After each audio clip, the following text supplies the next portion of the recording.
Speed Radio, 10h midi, en direct du Festival of d'Avignon, Paolo Palermo et Marion Bonicheff. Ouh, Marion, nous revoilà encore pour cette deuxième heure, il est 11h08 et nous sommes toujours le jeudi 11 juillet 2024, ce Festival Off d'Avignon. On est un peu plus de la moitié, c'est la semaine prochaine, le 21 juillet, on va déjà bientôt se quitter, ça me fait déjà de la peine, mais arrête de te projeter comme ça, Paolo. Il y a encore des spectacles à voir. Mais oui, beaucoup. Il y a encore plein de choses à voir et ça va être assez long, t'inquiète pas. Oui, c'est vrai. On commence à sentir la fatigue chez nos artistes, chez nos invités. Chez nous, chez nous aussi. Ouais. Puis alors, la chaleur n'aidant pas, puisqu'on va frôler peut-être les 37 ou les 38 degrés à l'ombre. Oui, je suis désolé, je fais de mon mieux. Moi, je suis en maillot de bain. Marion, tu es en bikini quand même, ça va. Ouais. Non, moi je suis habillée, Paolo. Il n'y a que toi qui es bizarre et qui vient tout nu. Elle veut pas se mettre en bikini. Nos invités, par contre, ils sont en débardeur. On sent qu'ils ont bien chaud et c'est normal. Ah, il y a un petit gilet, quoi. Il y a un petit. Pour toi, c'est peut-être pas. Alors, qui sont nos invités? Parce que pour l'instant, voilà, je laisse planer le suspense. On n'en peut plus. On veut savoir, Paolo. On veut savoir. Eh bien, j'ai la chance d'avoir en face de moi Nina. Puis il y a aussi Thomas, Thibaut. Voilà, ils font partie du spectacle Bérénice des quartiers, une œuvre originale de Thomas Grière, mais Bérénice, quand même, ça fait penser quand même à Racine, Jean Racine. Alors que des quartiers, ça fait penser à Marseille. Ouais, peut-être. Nos invités de tout à l'heure, vous êtes Joule, alors on est raccord. On est hyper raccord, vous êtes à la Luna à 21h10, et puis le quartier de la Luna est bien présent aussi, puisque nous avons Marjolaine Potlitzer, est-ce que je l'ai bien dit? Pas mal, mais j'en parle dans tout le spectacle de mon nom. Ouais, c'est ça. Potlitzer. Potlitzer, il faut bien prononcer comme le deuxième T. Voilà, comme il y a deux T, Potlitzer. C'est ça. Parfait, Paolo. Et ben oui, ton spectacle, ça sent l'eucalyptus, tu es seul en scène. Et là, tu n'es pas à la Luna, mais au théâtre Pierre de Lune, à 15h45 exactement. Tout à fait. Alors, dis-nous en plus, parce que tu es aussi l'autrice de ce spectacle, t'es pas seule, vous êtes deux. Tout à fait, oui. J'ai coécrit le spectacle avec un monsieur qui s'appelle François Zabowski, un nom aussi avec des Z et tout ça, qui est plutôt romancier et scénariste à la base. Mais en fait, c'est mon histoire. On a bossé en duo comme c'était plus simple comme ça pour aller chercher des choses chez moi. Donc en fait, moi, je pique-niquais à l'ombre d'un eucalyptus il y a quelques années. J'étais directrice de colonie de vacances. C'était le premier jour du séjour et je suis à l'ombre de ce magnifique eucalyptus quand tout à coup la moitié de l'eucalyptus me tombe dessus. Donc le spectacle relate ça, l'accident improbable, avec beaucoup d'humour et aussi mon parcours de rééducation et comment je vis aujourd'hui en situation de handicap invisible, puisque ça ne se voit pas, n'est-ce pas ? Oui. Voilà, et le fait de coécrire, alors déjà moi je n'avais jamais écrit avant, donc se lancer dans l'écriture, peut-être que Thomas nous le dira pour Bérénice, c'est pas chose aisée quand on ne sait pas faire. Et en fait, le fait de s'entourer de quelqu'un qui a un peu plus les clés, les tournures, etc., c'était très chouette. Et c'est surtout que, comme je le disais tout à l'heure, moi j'ai relaté toutes mes histoires, etc. Puis il a fallu faire le tri pour pas que ce soit un catalogue, mais qu'il y ait quand même une dramaturgie dans ce seul en scène. Et donc c'était intéressant. Et puis il y avait des petites anecdotes aussi que moi j'aurais pas forcément mises, mais que je lui ai racontées. Et il a fait mais ça c'est super, on va le mettre et on virer d'autres choses. Et aussi on a beaucoup réécrit après au plateau avec le metteur en scène Éric Desport, qui lui vient du théâtre physique, parce que François et moi sommes très bavards. Donc la pièce était très très très bavarde, tout dans la tête. Donc il a ramené un peu beaucoup de physique dans ce corps cassé qui est le mien. Et on a aussi du coup créé plein de persos au plateau. Parce que les personnages n'étaient pas écrits et c'était une volonté de ma part et d'Éric qu'il y ait des personnages, parce que sinon on se fait un peu chier, quoi. Je trouve, s'il y a que de la narration dans un seul en scène. Et on a aussi bossé en dernier lieu avec Marion Mésadorian, qui joue Craquage au Bélier à 19h15. Comme ça je lui fais un peu de pub au passage. Alors on n'a pas besoin, ceci dit, mais... Et Marion, en fait, comme on n'avait plus trop de regard extérieur, vu que on était un peu là-dedans, elle est venue à apporter un regard nouveau et elle a tout condensé et rendu un petit peu les choses efficaces, parce que peut-être que vous allez vous en rendre compte en parlant avec moi aujourd'hui, je digresse beaucoup et le spectacle digressait quand même pas mal et Marion a permis de de recentrer la chose et d'aller droit au but, si je puis dire, droit à l'accident. On commence, je me suis pris l'arbre, bim, allez, on y va. Donc tu es bien entouré? Ouais, super bien entouré. J'ai une équipe de choc, même à la diffusion et à la presse, Sandra Volant, et à la création lumière, Luc Chiari, qui a fait un travail vraiment très très chouette en créa lumière. Alors, ça sent l'eucalyptus, ça parle de handicap invisible, de ton handicap, mais la tagline c'est « Ou comment je suis devenue bûcheronne ?» Si je regarde bien ton visuel, donc tu es debout dans une forêt avec dans ta main droite une tronçonneuse et dans ta main gauche une radio. Sur ta radio, on voit la colonne vertébrale. Tout à fait. Est-ce que tu as envie de te venger finalement de cet eucalyptus? Tu reviens sur les lieux du crime en quelque sorte? Voilà. Bon, alors on va essayer de pas spoiler tout le Personne spectacle. ne veut spoiler à chaque fois qu'on reçoit. Mais en effet, en fait, après cet accident, après comme j'imagine, mais en tout cas moi, après cet accident, j'étais en colère contre ce truc-là, un eucalyptus qui me tombe dessus. En plus, tu peux pas. Enfin, je sais pas, tu vois, quand t'es victime d'un accident de la route, tu sais que la personne est responsable. Tu vois, là, le responsable de mon accident, c'est un fucking eucalyptus. Comment faire pour se reconstruire? Alors en vrai, du coup, oui, consciemment, je sais très bien que les arbres c'est bien pour la planète et tout, mais il me reste quand même une petite dent contre ces arbres et surtout les eucalyptus. Du coup, elle est devenue éditrice. Voilà, du papier, qui sent l'eucalyptus. Comme ça, on les bute tous. Alors c'est parce que moi quand je lis ce titre, ça sent l'eucalyptus, je pense ça sent le sapin. Bien joué. Merci. Ouais. Et donc ça sent le sapin pour qui? Pour tous les arbres, pour toi, pour c'est intéressant de voir ça comme ça. C'était plutôt pour moi. Je suis passée à très très proche d'être dans une petite boîte, donc c'était un petit peu ça. Et effectivement, ça peut sentir le sapin pour les arbres, ce qui est assez rigolo, en fait. Ouais. Mais en vrai, j'aime que pas les eucalyptus. Hein. Donc t'es pour la déforestation en Amazonie? Non, en Corse. Enlever les eucalyptus de Corse. Qu'est-ce que c'est que ce bazar là? Okay. Donc si je comprends bien, donc tu étais en colonie, tu étais animatrice? J'étais directrice de la colonie. Ouais, c'était même mon stage BAFD. C'est comme le BAFA mais pour être directrice. D'accord, ok. Donc j'ai pas eu mon diplôme. Oui, ils t'ont pas donné à titre quand même gracieux. Tiens, tu t'es pris un arbre. Non, on m'a rallongé d'une année. Pour pouvoir passer mon. Et du coup, t'as arrêté de faire ce métier, non? Pas du tout, je suis plus retournée en Corse par contre. Mais ce serait intéressant de retrouver les jeunes qui étaient avec moi parce qu'ils ont dû être traumates quand même. Mais voilà. Oui, ils étaient témoins. Je lance un appel. Si vous entendez. On fera une émission spéciale sur Speed Radio, hein. Voilà, avec toi, Marjolaine. Mais alors du coup, donc tu es comédienne, tu interprètes, tu faisais déjà ça en parallèle? Ouais, je faisais ça un peu en dilettante, comme quand on sort un peu d'école de comédien, on sait pas trop. Et puis moi, je venais de la technique aussi, donc j'ai un BTS audiovisuel en images. Et je m'étais dit, moi, je serais la première comédienne directrice de la photo. Ce sont des métiers incompatibles, hein, en tout cas sur le même film, a priori. Bon, bref. Et je faisais un peu de tout, mais rien en même temps, quoi. Et après, j'ai eu ce truc-là, j'ai été en rééducation pendant 1 an. Après, je suis partie en Australie, donc sur la terre d'origine de mon agresseur, hein, parce qu'il faut savoir que les eucalyptus viennent d'Australie. Pour voir un petit peu, comprendre un peu. Je vais décapiter toute sa famille. Exactement. Et je marchais à peine, mais c'était important que je fasse ce truc-là. Et après, je suis toujours aujourd'hui, je suis toujours en soins. J'ai toujours des soins de rééducation, etc. pour être droite, parce qu'il me manque des petits bouts d'os. Mais tout ça pour dire que cet accident, après m'être reconstruite un petit peu mentalement, etc., je me suis dit, bon, tu veux vraiment être comédienne, meuf? Vas-y, quoi, sors-toi un peu les doigts et on y va. Et au début, je disais que j'avais des problèmes et les gens jugeaient pour moi.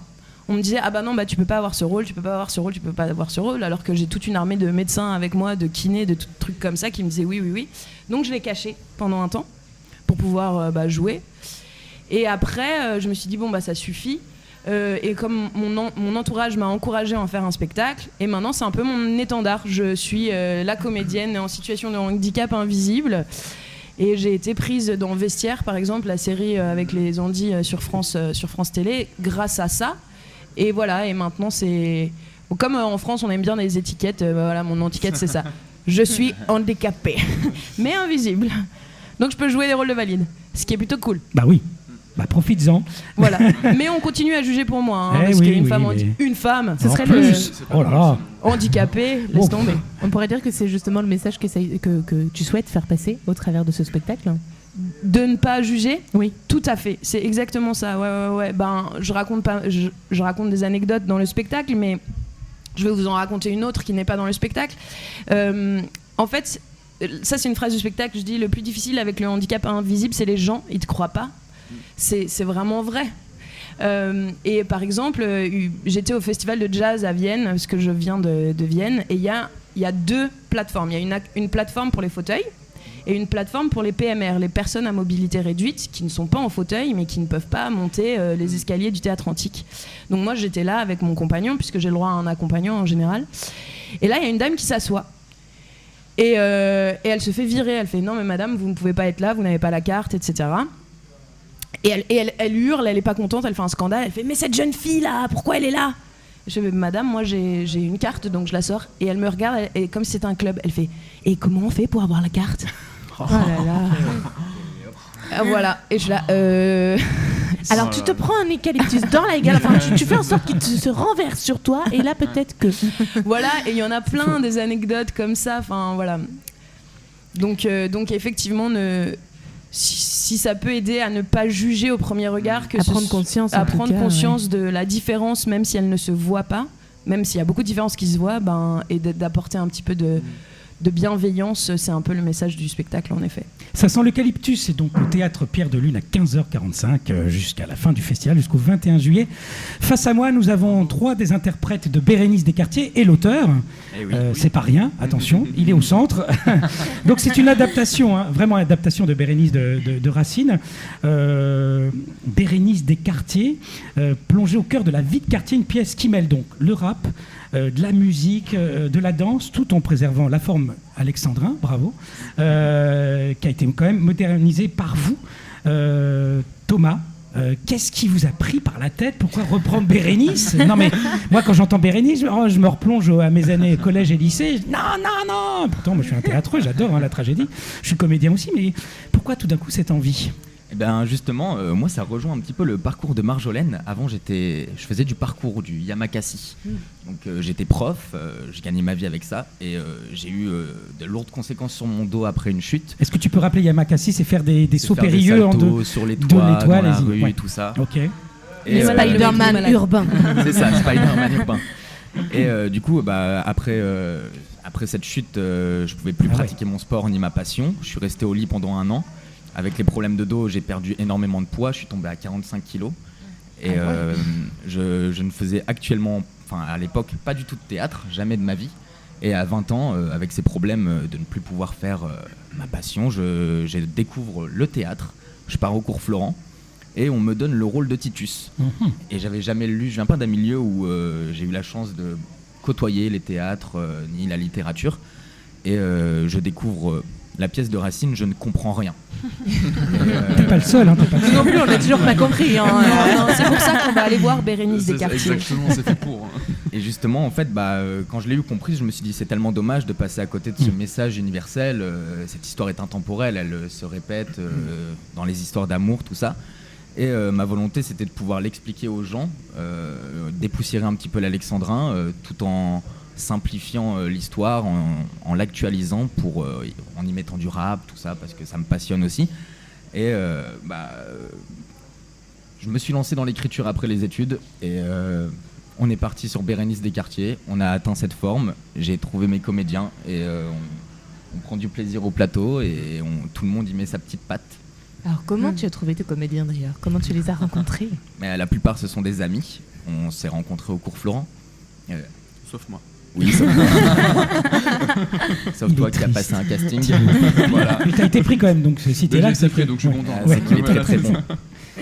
Et Nina, pareil, tu étais au cours Florent avec... Oui, je connaissais Thomas, j'étais au cours Florent et il m'a dit un jour, j'ai écrit Bérénice Descartiers, on s'est retrouvés à plusieurs, il a fait j'ai envie que tu lises le rôle de Bérénice. On s'est retrouvés pour une lecture avec les 4 autres comédiens. C'était il y a un peu plus d'1 an, c'était en avril 2023 et on a fait notre première lecture comme ça. Et on a joué ensuite une première fois en août dans un festival d'improvisation. Et petit à petit, on est arrivé à Avignon avec cette forme, mais toujours entre copains, en gros. C'est votre première à Avignon avec Bérénice Descartier. C'est notre Quand vous tractez les gens dans la rue, est-ce qu'ils voient déjà Bérénice, ils reculent de 3 pas, ou le fait qu'il y ait marqué Descartier, tout d'un coup ils disent ah oui. Comment ça se passe? Dans la rue, on fait une chanson de parade, donc on fait beaucoup de bruit, donc les gens nous voient arriver de loin, et d'ailleurs ça rentre dans la tête de beaucoup de personnes, je pense, où on cite l'horaire, et après quand on voit que les gens sourient, on vient, on leur explique, est-ce qu'une histoire d'amour entre une fille de bonne famille et un jeune homme de quartier impossible, ça vous intéresse? Oui, eh bien c'est l'histoire de Bérénice Descartier. C'est une pièce en alexandrin. Est-ce qu'il y a de la musique, on danse, on chante, on s'amuse au plateau? Est-ce que ça vous intéresse? Venez, c'est à 21h10. 10. Venez voir Bérénice, Nice. Et justement pour vos raps, est-ce que vous je pense que vous gardez les textes originaux de Racine dans le rap ou Alors on a gardé des textes de Racine, oui, pour les slammer à côté d'une poubelle. Et sinon j'ai écrit 3 autres sons pour accompagner la pièce et un peu plus pénétrer la vie et la vision des personnages sur le quartier, leur attachement, leurs contraintes, Ce qui se passe dans leur vie en fait. Aussi c'est un peu pour tendancer tout ce qui se passe dans leur tête. Parce qu'il y a aussi, c'est vrai que Titus et Bérénice, c'est les rôles principaux de la pièce. Mais tous ceux qui sont à côté, Antiochus, Arsas, Phénice, je pense que la volonté de Thomas, il nous l'a dit, c'était un peu de rentrer dans leur intimité et un peu de nuancer leurs propos au plateau. Et je trouve que c'est intéressant de découvrir les autres personnages à travers des raps qui sont très bien écrits et qui sont des beaux challenges aussi pour nous en tant que comédiens, parce que, moi en tout cas personnellement, j'avais jamais fait de rap de ma vie. C'est pour ça que quand j'ai vu l'annonce de casting, je me suis dit est-ce que je le fais ou je le fais pas. Mais je me suis dit pourquoi pas. Mais tu t'en sors à merveille. On peut tout faire, merci. on peut tout faire, donc allons-y. Donc de la composition dans ce spectacle, du Haloupa, ça te parle? Du Haloupa, oui, Ouais. bien sûr. C'est ce qu'on va écouter tout de suite sur Speed Radio avec Dance the Night. Yes. On retrouve bien sûr nos invités tout à l'heure.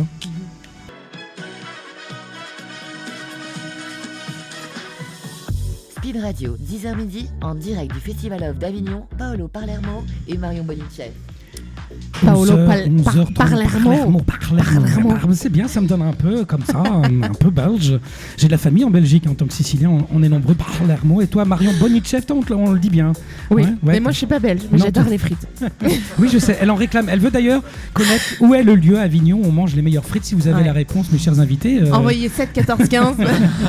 À propos de justement du jeu du 7 14 15, effectivement pour gagner un iPhone 15, il suffit de répondre à une simple question, mesdames et messieurs. La question est la suivante. Après les 9 ou 12 coups du brigadier, combien reste-t-il de coups à donner? Petit 1, 3 coups, petit 2, 9 coups. Si vous avez la réponse, envoyez SPEED, S-P-E-E-D, au 7 14 15, puis tapez 1 ou 2. Le tirage au sort a lieu le 21 juillet à 20h. Pour gagner un iPhone 15. Ouais, c'est pas rien. On quand peut même. jouer, nous, on peut jouer. Vous pouvez jouer. Alors, faut pas donner la réponse à l'antenne. Mais vous D'accord. pouvez jouer. Nous, on n'a pas le droit. Mais par contre, celui qui gagne, moi, je m'arrange avec lui à la fin. On le revend et on S'il fait veut, je lui moitié. donne la Ah ouais, réponse le et en trafic dans l'air. secret. Et ouais, voilà. Nous sommes ensemble jusqu'à midi et nous avons la chance aussi d'avoir Thomas. Thomas Grière, l'auteur de Bérénice Descartier qui se joue à la Luna. À quelle heure déjà? 21h10. À 21h10. Ouais, 10. Et aussi Nina qui est Bérénice quand même dans C'est la ça. pièce. Thibaut, toi tu es Titus? Non, Non. je suis Arsas, le Arsas. confident de Titus. Ouais, le confident de Titus. Titus n'a pas voulu venir. Titus, c'est Thomas. C'est justement, je suis C'est Thomas, auteur, Titus, metteur en Titus a scène voulu et- venir. Titus. Alors c'est une histoire accessible à tous de 7 à 77 ans. C'est une invitation à l'émerveillement, une porte ouverte sur l'univers intemporel du théâtre. J'adore ce que vous écrivez sur votre flyer, c'est très très beau. Vous nous dites d'ailleurs, rejoignez-nous dans ce voyage où cœur et raison s'entremêlent et répondez à la question que tout le quartier se pose. Mais dis-nous justement, hein, Thomas, Titus, qu'est-ce que tu comptes faire? Alors qu'est-ce que tu comptes faire? Titus, il est face à son choix. Hein. Il est Alors. obligé de quitter sa copine et Aïe, ça aïe, rend aïe. triste tout le monde, je Ouais, pense. Hein. ah ouais. Surtout quand c'est pas vraiment sa décision et que c'est les gens qui décident à sa place. Et donc on répond à cette question tout au long de la pièce. C'est quoi le message finalement que tu veux passer dans Le à message travers de ce finalement, alors spectacle. il y a plein de messages justement avec la modernisation On a parlé beaucoup de la place de la femme dans les quartiers. Je vous invite à venir voir pour déconstruire tout ça. Le changement, c'est maintenant. Ouais. Et justement, de l'enfermement, de se sentir à part, tout ça, et de laisser les gens faire leurs propres choix, décider pour eux, leur vie, sans les juger, sans vouloir les guider. Et ça, c'est dans la profondeur de la pièce, c'est quand on regarde la pièce, mais plus globalement, je pense aussi le but de cette réécriture, c'est de redonner goût aux alexandrins, parce que, en tout cas à la forme alexandrin, on va dire, parce que nous, c'est vrai qu'on fait du théâtre, bon, peut-être pas Thomas qui était pas trop dans les alexandrins ou dans le théâtre, qui a pas beaucoup lu, en tout cas pas autant que certaines personnes qui ont fait du théâtre. Mais les théâtreux, on va dire, sont familiers avec les alexandrins, et même les gens qui vont au théâtre ou les gens qui ont fait des études littéraires, etc. Et c'est vrai que la forme alexandrin se perd vachement aujourd'hui, les gens ont peur, les gens n'ont pas forcément envie d'aller voir, etc. Surtout les classiques. Et donc l'adaptation que Thomas propose, c'est une simplification, toujours dans les termes de Bérénice, reformulé, mais pour que ce soit accessible à tous, et donc comme vous avez dit, de 7 ans à 77 ans, même plus, ou même oui, moins, heureusement, parce sur que voilà. j'ai 78 ans, je peux pas venir voir Bérénice David. Non, tout le monde peut venir, et franchement, c'est à l'unanimité, tout le monde aime. Ouais. Alors, Thomas, oui. si on va une petite parenthèse un peu funny, hier, il en faut un petit peu dans ce festival. Si on devait te passer on te passe une commande pour adapter, et voici le titre: Bérénice de Brice. Qu'est-ce que tu écrirais comme pièce? Bérénice de Brice. Ouais, Bérénice de Brice. Ouais. Brice de Nice, tu vois, Bérénice de Brice de Nice. Ça serait comment? Bérénice de Nice, du coup. Oui, mais c'est pour ça, Bérénice de.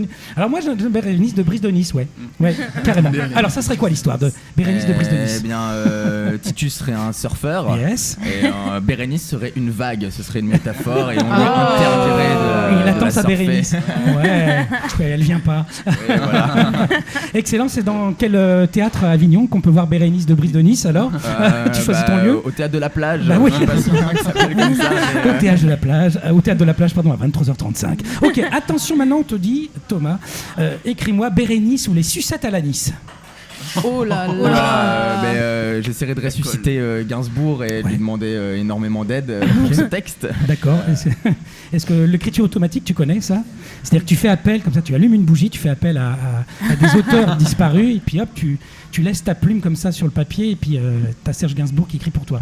J'aimerais beaucoup qu'il m'aide pour ça alors. Donc là aussi, il y aurait beaucoup de chansons de Gainsbourg dans Bérénice. Ce serait magnifique. Ou les sucettes à la Nice, de 7 à 77 ans ou plutôt à partir de 18 ans? Vraiment à partir de 18 ans.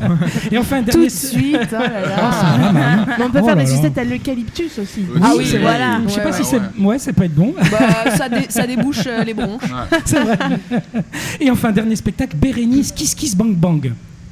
Oula. Ou alors là, Alors, Bérénice, Paolo Kiss Kiss Bang Bang. Tu me poses une colle Ouais. là. Je sais pas si c'est le petit slip kangourou en guise de maillot de bain qui fait que ça te monte à la tête. Bah, je sais pas, non, mais Moi, ça me enfin, perturbe le slip kangourou. c'est- hein. c'est un- La chaleur. c'est un film, Kiss Kiss Bang Bang, pour ceux qui l'ont pas vu. Mais je pense qu'en fait, on est tous trop jeunes. D'accord. Voilà. C'est grave. Ok, donc je suis le boomer de cette table. là. Exactement. On dirait, ouais. Comment ça, on dirait? Bon, d'accord. Bon, alors Bérénice Kiss Kiss Bang Bang, ça t'inspire pas plus que ça. Ah non, vraiment pas. Sinon, alors c'est pas aussi pour ouvrir. Ah oui, pour avoir de l'argent, c'est quoi déjà? C'est comment ça, un truc, tu sais, un truc commun. Il y a pas Un pot commun. un pot commun, ouais. Il y avait pas un truc avec non. y a Ah pas. si, C'est- tu veux dire une plateforme une qui s'appelle plateforme. Kiss Kiss Bank Bank. Ah, Bank Bank, voilà. Belle reprise. Alors ça serait quoi alors? ok. Kiss Kiss Bank Bank, du coup, tu demanderais plein de thunes pour Je faire ton demanderai de adaptation. l'argent pour avoir le temps d'écrire et réfléchir à cette idée. D'ailleurs, il y a une cagnotte. Vous pouvez donner tout votre argent de poche, bien sûr.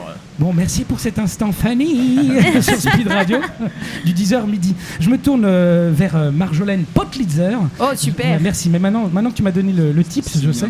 Au donc théâtre Pierre de Lune à 15h45 dans 500 l'Eucalyptus. C'est ton histoire, une histoire vraie, un drame comique, un improbable destin chamboulé par une chute d'eucalyptus, de cet arbre dont tu nous parlais tout à l'heure. Un témoignage poignant de résilience. On rit, on pleure, on en sort chamboulé, heureux et plein de vie. Alors si on en sort heureux et plein de vie, j'ai aussi envie de faire ce temps funny avec toi, Marjolaine. Ok, Est-ce que tu es ok. prête? Attention. Ouah, est-ce que je serai aussi forte que Thomas? J'en doute. Est-ce que T'aurais envie, toi, de faire un câlin aux arbres maintenant, après ce qui t'est Un câlin aux arbres. Tu sais, ouais, parce que, Ouais, moi, je sais. j'en fais. Je sais. Viens voir le spectacle, Paolo. Viens voir le spectacle. j'ai hâte. Est-ce qu'un figuier, tu ferais un câlin à un figuier? Oui, un figuier, ça va. C'est tout petit, c'est tout fin. Ouais, ok. Voilà. Ah si, je fais des câlins aux arbres millénaires parce que je suis sûre ils craqueront pas ceux-là. On peut leur faire confiance. Ouais. Le figuier, ok. Le tilleul. Le tilleul, ça sent bon le tilleul. Ouais. Donc Ouais. Le saule pleureur. C'est fourbe un saule pleureur. Ouais. C'est fourbe. Ouais. Ouais, je le ferai comme ça sur les branches. Je caresserai gentiment les feuilles. Un cactus. Non, mais non, un Ok. cactus. Bah, mais on non. sait jamais. Un cactus, on fait pas. Qui veut faire des câlins au J'en ai cactus? fait. Les masochistes. Et j'ai eu des problèmes. Alors, si tu devais rencontrer Robin des Bois, justement, dans une forêt, tu lui demanderais quoi, Robin des Bois? De venir avec une tronçonneuse. Voilà. Laisse ton arc, Robin, laisse ton arc. J'ai mieux. Voilà, prends une tronçonneuse. Tarzan. Tarzan, je lui ferais fais gaffe aux eucalyptus, les lianes là-dessus, ça craque, mon gars. Et enfin, l'homme tronc. L'homme tronc, je l'aime bien, l'homme tronc. Ouais, Je l'aime bien, l'homme tronc. Ok. Merci pour cet instant funny. On s'est vachement bien marré, hein. Ouais. Par contre, Paolo, oui. si je puis me permettre, Bien sûr. j'apprécie ton slip kangourou parce que qui dit kangourou dit Australie, qui dit Australie dit eucalyptus. Un petit clin d'œil. Voilà. Ah là là, cette association. Est-ce que quand tu sors du spectacle, tu vas voir ton public, toi? ou Ouais, tu- je fais à Ouais. l'américaine. Ouais, hier. Ok. Ouais. Donc tu sors. Je sors, d'abord je me mouche pour Ouais. être tout à fait honnête, et après je vais Tu essuies un tout peu les la voir. transpiration parce qu'il Ouais. fait très très chaud. C'est ça. Et tu vas les voir Tout de et suite, ouais. ils prennent le temps de parler avec toi parce que c'est vrai que maintenant les festivaliers enchaînent tout de suite. Ils n'ont pas le temps de rencontrer l'artiste et c'est bien dommage parce que j'ai un autre spectacle, mais c'était super. Là, t'as le temps. En tout cas, certains ont le temps. Oui, de... certains viennent me voir. J'ai plein de câlins. Je suis là. Excusez-moi, je sens mauvais. Je sors de scène. Je ne sens pas l'eucalyptus. Quoique. Ouais. Oui, c'est hyper touchant et hyper chouette de voir des gens que ça touche tout de suite, par exemple, qui ont eu des accidents ou qui sont en situation de handicap invisible ou non, et des gens pour qui apprennent des trucs grâce au spectacle et qui viennent me remercier de leur avoir appris des trucs. Donc c'est hyper chouette. Tu sais que je fais des formations en entreprise sur justement une sensibilisation au handicap invisible. Ouais. Et c'est vraiment intéressant parce que on est encore, enfin, les gens sont, ils ont aucune, disons, ils y pensent, enfin, ils imaginent même pas que ça prend beaucoup de pourcentage. Hein, Ouais, 80%, 85, voilà, des c'est ça. personnes en situation de handicap ont un handicap invisible. Mais ça. Ouais, c'est Donc ça. ils ont les yeux écarquillés et puis voilà, ces sensibilisations permettent aussi de libérer la parole. Est-ce que tu as envie de t'engager après, d'aller plus loin parce que Ouais, effectivement, carrément. On fait déjà ça parallèlement avec Eric, le metteur en scène, on fait de la prod aussi, puisqu'on est en autoproduction, voilà. Et on vend en entreprise le spectacle. Alors après, c'est moins poignant parce qu'il n'y a pas tout l'éclairage et souvent on joue dans des lieux non dédiés. Ouais. Donc dans une salle de conférence avec les néons. Mais ça passe, les messages passent et c'est très chouette. Et après on fait un petit échange. Et dans ce cadre-là, c'est rigolo que t'en parles, Paolo. J'ai pu retourner en Corse au mois de novembre. Tu vois. À Bastia, ceci dit, parce que ça m'est arrivé à côté d'Ajaccio, à Propriano. Enfin à côté, en Corse c'est à côté, mais tu mets 1000 ans pour aller d'un endroit à l'autre. Et qu'est-ce que je voulais dire ? Oui, c'était dans le cadre de la semaine SEEPH, Semaine européenne de l'emploi des personnes handicapées. Moi, je joue que en novembre, faut le savoir, parce qu'on parle du handicap que en novembre. Hein. Tout est en novembre. Je sais pas si tu as remarqué qu'il y a pas mal de choses qui. La journée 2, la semaine 2, c'est novembre. C'est ça. Voilà, ouais, donc ça nous intéresse vachement et de pouvoir sensibiliser, comme tu dis, sur ces sujets-là de façon un peu plus funny que d'avoir un tableau PowerPoint et d'expliquer et les gens s'endorment. Ok. Et RQTH, tu vois ce que c'est? Ah oui, je vois bien ce que c'est. La reconnaissance qualité de travailleur handicapé. Est-ce que justement, à l'issue de tes représentations d'entreprise, est-ce que vous incitez à... Parce que bon, c'est une demande... Oui, tout à fait, on parle de ça parce que eux ont la chance d'avoir des avantages avec la RQTH. Alors, en tant que artiste de spectacle vivant, avoir la RQTH, ça ne sert à rien. Parce qu'on n'a pas des contrats suffisamment longs, malheureusement. C'est d'ailleurs, il y a c'est des cours, donc c'est pas possible. C'est ça. L'ADAMI se bat là-dessus pour aider les personnes, enfin commence à chercher des solutions, comment aider les artistes interprètes en situation de handicap dans le spectacle vivant, donc ça c'est super chouette. Donc, mais on en parle. Je dis pas non, moi j'ai rien, ne le faites pas. Je dis, je les encourage à le faire. Et aussi, ça permet même si c'est compliqué d'accepter ce nouveau statut pour certains, parce qu'il y en a qui naissent comme ça, même si c'est difficile, ça permet de passer une étape, d'aller au-delà, de continuer le parcours. Ok. Bon, je voulais, merci, vraiment merci Marjolaine de nous partager ça. Avec plaisir. Je voulais passer Maxime Le Forestier comme un arbre dans la ville. Mais non, ça sera Anna Mena avec le titre Madrid City. Et puis on se retrouve tout à l'heure, les amis. Ouf, sur Speed Radio, la radio qui te dynamise.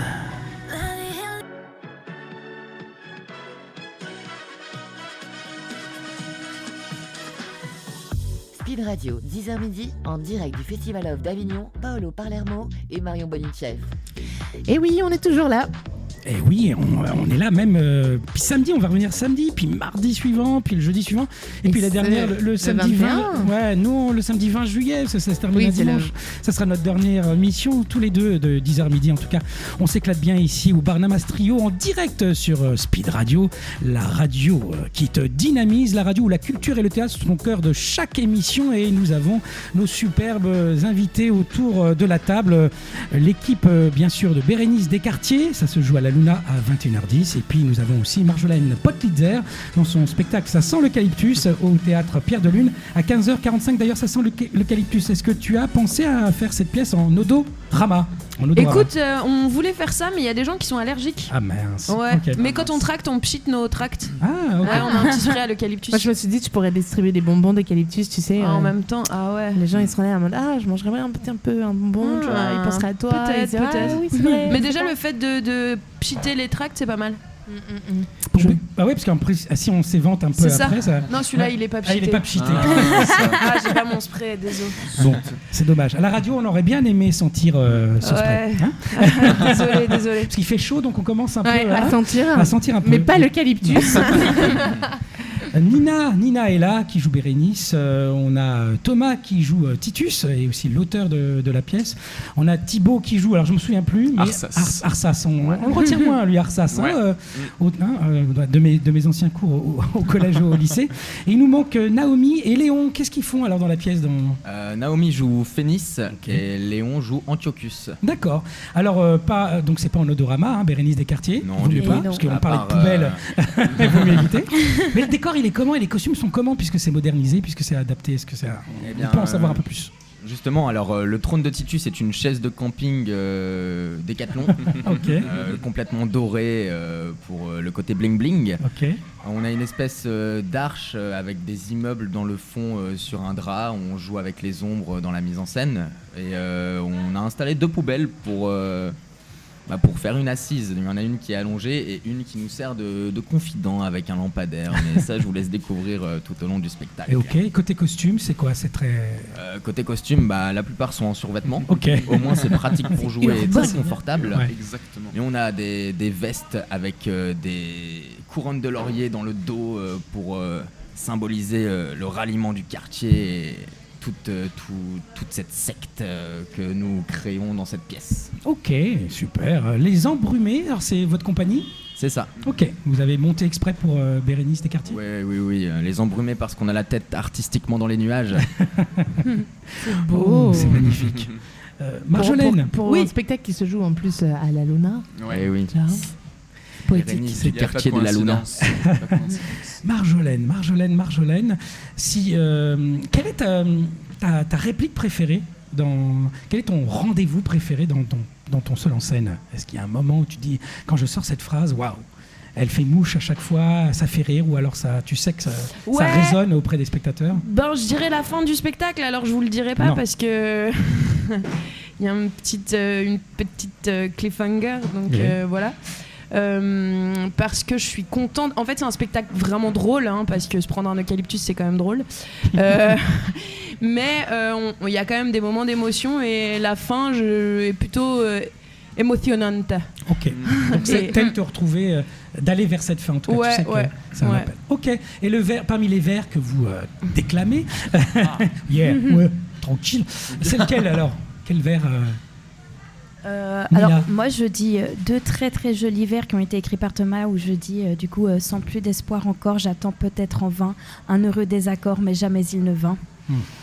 Bérénice qui attend et qui attend et qui attend une réponse qui n'arrive pas parce que Titus la fuit, et je trouve que c'est 2 très très jolis vers et qui résument très bien Bérénice et en fait toute la relation entre Bérénice et Titus et tout ce qui se passe dans la pièce. C'est vraiment juste une fille qui attend une réponse et ça fuit en fait en face. C'est un peu l'histoire normale des femmes, non? Un peu aussi, hein. Alors je vais essayer de mettre en vers notre jeu pour gagner un iPhone 15. Pas facile. Alors, après les 9 ou 12 coups du brigadier, combien reste-t-il de coups à donner?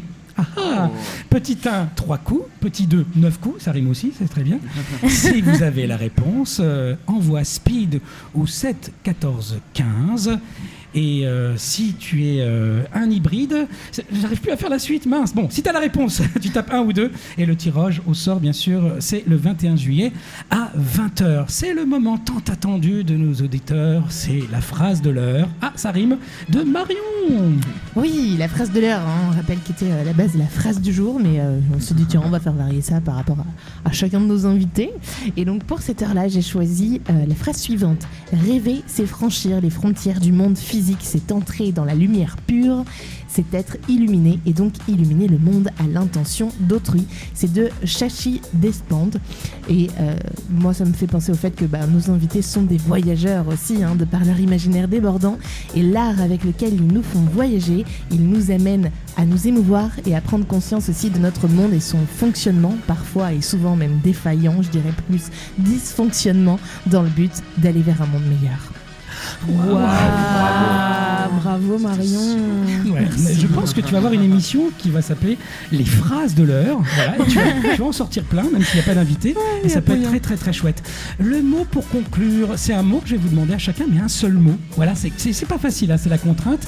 Voilà, par rapport à ce que vous avez vécu sur ce festival ou cet instant de radio ou pendant votre pièce, ça serait quel mot? On va commencer par toi, Marjolaine. Par rapport au festival, tout ça? Ouais, un seul mot. Si tu voudrais sortir un seul mot. Ouais. Je sais, il est midi, on a faim. Ouais, j'ai envie de dire solidarité. Solidarité, d'accord. On le retient. Thibaut? Moi, je dirais amusement. Amusement, ok. Nina? Je dirais enrichissement. Très beau. Thomas? Moi, je dirais tout simplement chance. Chance, ok. Très bien, C'est beau. C'est beau. On a des superbes invités. Et en tout cas, bonne chance pour la suite. Bérénice Descartiers, je le rappelle, c'est à la Luna à 21h10. Et puis bien sûr, ça sent l'eucalyptus avec Marjolaine Potlitzer. C'est au théâtre Pierre de Lune à 15h45. Bon appétit tout le monde. Merci. Et Marion, d'avoir été avec nous. on se retrouve samedi à 10h en direct sur Speed Radio.